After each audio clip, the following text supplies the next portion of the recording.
ഹോട്ടലെ മാത്യുസാറിൻ്റെ കൃഷിയിടത്തിലേക്ക് വരുമ്പോൾ നമുക്ക് പഴയ കാലഘട്ടത്തിൽ ഹൈറേഞ്ചിൽ ഉണ്ടായിരുന്ന കരിമ്പ് കൃഷിയും ഉണ്ട് ഇവിടെ.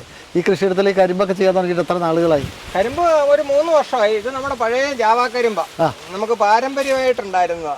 ആദ്യകാലത്ത് കരിമ്പ് കൃഷി ആയിരുന്നല്ലോ ഹൈറേഞ്ചിലെ, നമ്മളെ ജീവനമാർഗം തന്നെ കരിമ്പായിരുന്നു. ഇപ്പം നമ്മളൊരു ജ്യൂസിന്റെ ആവശ്യത്തിന് വേണ്ടിയിട്ട് അത്യാവശ്യം ശർക്കര ഈ വർഷം വരെ നമ്മൾ മൂന്നാറിൽ കൊണ്ടുപോയി ശർക്കരയാക്കി എടുത്തു. ഈ വർഷം പിന്നെ അതിന്റെ ട്രാൻസ്പോർട്ടേഷൻ്റെ പ്രശ്നമായതുകൊണ്ട് നമ്മൾ കരിമ്പ് കൃഷി കുറച്ചു. എന്നാൽ പോലും പെട്ടെന്ന് എനിക്കൊരു കാര്യം സ്ട്രൈക്ക് ചെയ്തത്, കൃഷിക്കാരെ പൊതുവെ ജൈവ കർഷകർ ഏറെയും ജീവാമൃതം എന്ന് പറയുന്നൊരു സംഗതി ഉണ്ടാക്കി കൃഷിയിടത്തിൽ പ്രയോഗിക്കാറുണ്ട്. അതിന് അധികം ശർക്കരയാണ് ഉപയോഗിക്കുന്നത്. ശർക്കരയ്ക്ക് പല പ്രശ്നങ്ങളും ഉണ്ട്. നമ്മൾ മാർക്കറ്റിൽ നിന്ന് വാങ്ങുന്ന ശർക്കര അത്ര സേഫ് അല്ല. ഇവിടെ ഇത് കണ്ടപ്പോഴാണ് എനിക്ക് ഒരു ഫീൽഡിൽ കണ്ട ഒരു എക്സ്പീരിയൻസ് ഞാൻ നിങ്ങളോട് പങ്കുവെക്കാണ്.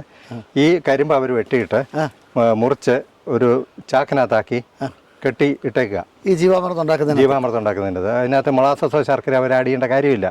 ഇത് ഒരു 2-3 മാസത്തേക്കുള്ള സംഗതിയുണ്ട്.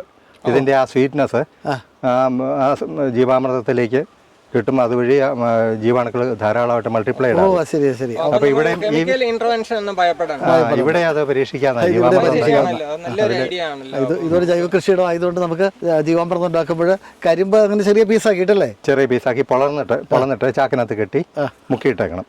അപ്പം പതുക്കെ അങ്ങനെ അറിഞ്ഞത് നന്നായി. നമുക്ക് ഇമ്മീഡിയറ്റ് ആയിട്ട് ചെയ്യാവുന്ന ഒരു സൊല്യൂഷൻ ആണ്. Slow release